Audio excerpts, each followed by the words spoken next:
Pagtaas ng demand sa tubig, nagsimula ng maranasan ngayong mainit ang panahon. Narito ang report.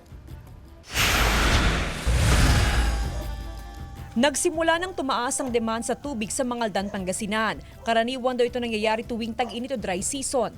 Sa tala ng Mangaldan Water District, nasa mahigit 400,000 cubic meters ang average consumption sa bayan kada buwan. Wala raw problema sa pagtaas ng demand dahil nasa halos 700,000 cubic meters ang available water supply ng Mawad kada buwan. Operational naman ang ating pumping station 24/7.